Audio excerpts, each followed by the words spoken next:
এই বিধবা মহিলাকে বিয়ে করলেই পাচ্ছেন 2.5 লক্ষ টাকা দামের গাড়ি এবং 30 লক্ষ টাকা খরচ করা একটা বাড়ি, এমনকি ব্যবসা করার জন্য নগদ 20 লক্ষ টাকা।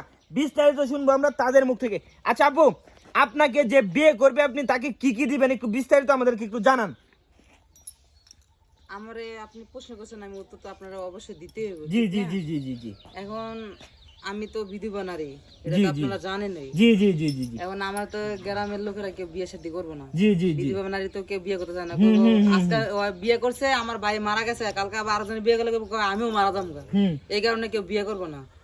আর আমার অনলাইনে আসা একটাই উদ্দেশ্য, যদি আমার কেউ বিয়ে করে সে আমার এই যে বাড়ি ভাবে দেখেন, বাড়িটা দেখেন, জি জি। আর এই যে একটা গাড়ি দেখেন আমার সাথে আছে, চাবি কিন্তু আমার সাথেই। এই এই এই গাড়িটাকে আপনার আগের হাজবেন্ডে চালাইতো? হ্যাঁ, এটা আমার আগে। আচ্ছা আগে আমার এই প্রশ্নের উত্তর দেন, যে আপনাকে বিয়ে করবে আপনি তাকে কি কি দিচ্ছেন এটা এটা আগে জানান।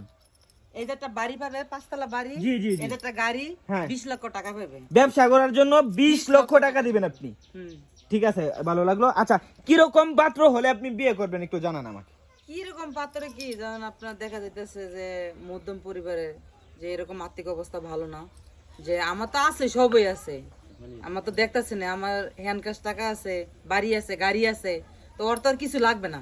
যেমন মধ্যম পরিবার একজন হইলে হইবো, যেমন যে দিনের না দিন খায়, সে যদি আমার বিয়ে করে, তারা আমি একটা যে কোনো একটা দোকান সোকান দিয়ে দিব, সে আর এই যে গাড়িটা পাবে, বাড়ি পাবে, সে এই জায়গায় থাকবে, তার চলাফেরা করার জন্য যেটুকু সহযোগিতা লাগে আমি এটুকু হেল্প করবো। কিন্তু বিয়ে করার পর আপনার হাজবেন্ড কি তার বাড়িতে থাকবে নাকি আপনার বাড়িতে ঘরজামাই হিসাবে থাকবে? এটাকে ক্লিয়ার করেন। আমার তো স্বামী না, আমি কিভাবে তার বাড়িতে থাকবো? আমার বাড়িতে থাকতে হইব। মানে আপনার এই বাড়িতে তাকে ঘরজামাই হিসাবে থাকতে হবে, তাই তো? আসার সাথে সাথে আপনি বাইকটা দিয়ে দেবেন এবং একটা ভালো একটা ব্যবসা নিয়ে দেবেন। আর আমার এই যে হাজবেন্ডের যে স্মৃতিগুলো আছে তার মধ্যে আমি দিয়ে দিব, ঠিক আছে? জানি স্মৃতিগুলো থাইকে গেল, বুঝছেন আচ্ছা, না? পিছনে যে একটা যে গাড়ি দেখা যাচ্ছে, এই গাড়িটা মূলত কার?